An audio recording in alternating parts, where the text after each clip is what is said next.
दोस्तों अगर आप भी फोन पे या फिर गूगल पे पेटीएम एप्लीकेशन यूज करते हैं जिसके थ्रू आप यूपीआई के माध्यम से एक दूसरे अकाउंट में पैसा ट्रांसफर कर लेते हैं एज अ मोबाइल नंबर के माध्यम से, बैंक अकाउंट नंबर के माध्यम से, या फिर कह लीजिए इस क्यूआर कोड स्कैन करके, तो जैसे ही ये सभी डिजिटल होता जा रहा है तो हम एक सेकंड के अंदर किसी दूसरे के अकाउंट में पैसा ट्रांसफर कर रहे हैं। उसी तरीके से जो स्कैम के तरीके हैं वो अलग अलग तरीके से हो चुके हैं।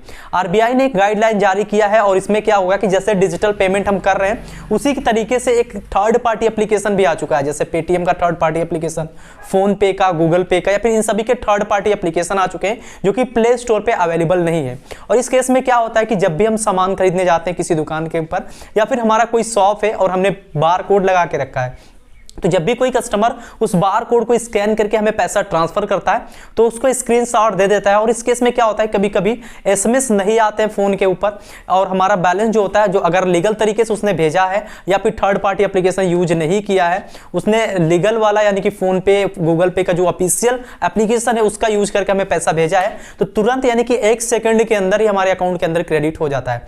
बट इस समय जो स्कैम करने के तरीके इन सभी के थर्ड एप्लीकेशन आ चुके हैं। जैसे एक एप्लीकेशन है पेटीएम का, पेटीएम स्पूफ। इससे क्या होता है कि सेम जैसे हम पैसा ट्रांसफर करते हैं किसी को, सेम उसी तरीके से transaction number, UPI reference number, इस तरीके से ही बिल्कुल शो अप हो जाता है और जितना हम पैसा ट्रांसफर करते हैं उसका स्क्रीनशॉट भी मिल जाता है और हम दुकानदार को दे देते हैं। और इस केस में क्या होता है, दुकानदार स्क्रीनशॉट को देखता है और बोलता है ठीक है, जा सकते हैं। तो उस थर्ड एप्लीकेशन से उसको दिखाया गया होता है जो कि बिल्कुल तरीके से लीगल है। और आरबीआई ने यानी कि कहा है कि अगर इस तरीके से कोई भी स्कैम करते पकड़ा जाएगा तो उस पर सख्त कार्रवाई की जाएगी। तो आपको अगर दुकानदार हैं तो आपके लिए बहुत ज्यादा बुरी खबर हो सकती है। अगर कोई भी आपको पेमेंट करता है तो पेमेंट करने के बाद आप अपनी ट्रांजेक्शन को जरूर चेक कर ले। जैसे अगर आप पेटीएम का क्यूआर कोड रखें तो पेटीएम मर्चेंट का एक एप्लीकेशन होता है, उसको आपको लॉगिन कर लेना है। लॉगिन करने के बाद आप सब ट्रांजेक्शन जरूर चेक करें क्योंकि इसमें जो स्कैम करने के तरीके हैं वो बहुत अलग अलग तरीके से।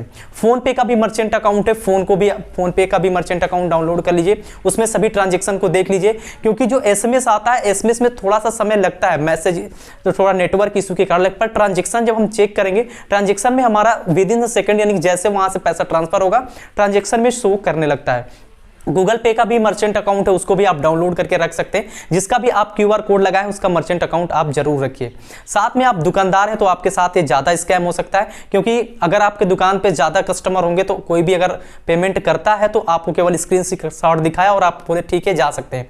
तो इसका कई और तरीका सॉल्यूशन है। आप पेटीएम का जानते हैं कि एक IVR तरीके से साउंड स्पीकर आ रहा है, जैसे पेमेंट कोई करता है तो उसमें बोलता है कि इतने पैसे रिसीव हुए, तो उस डिवाइस को भी लगा सकते हैं। अगर वो स्पूफ एप्लीकेशन यूज करके आपको पेमेंट करता है, जैसे पेटीएम का स्पूफ एप्लीकेशन हो सकता है, यहाँ पे मैं स्क्रीनशॉट शो अप करा दे रहा हूँ, बिल्कुल सेम उसी तरीके से स्क्रीनशॉट उस थर्ड पार्टी एप्लीकेशन का है जो कि पेमेंट बिल्कुल नहीं करता, केवल आपको स्क्रीनशॉट वहां पे डिस्प्ले हो जाता है। तो इस तरीके से जैसे आप उस साउंड स्पीकर को लगाएंगे तो जैसे कोई पेमेंट करेगा, अगर वो जो लीगल एप्लीकेशन है यानी कि जो ऑफिशियल एप्लीकेशन है उससे करता है तो आपको IVR बता देता है कि आपके अकाउंट के अंदर इतने पैसे रिसीव हुए हैं। और फोन पे के अंदर स्कैम करने की जो तरीका है ये भी बदल चुका है, क्योंकि सब लोग क्या करते हैं कि आपको रिक्वेस्ट दे देंगे आपके नंबर पर, बोलेंगे कि आपके वॉलेट में इतना कैशबैक मिला हुआ है तो आप इस पर क्लिक करिए, एक्सेप्ट करिए, उसके बाद UPI पिन डालिए। UPI पिन डालने के बाद आपके अकाउंट में क्रेडिट हो जाएगा।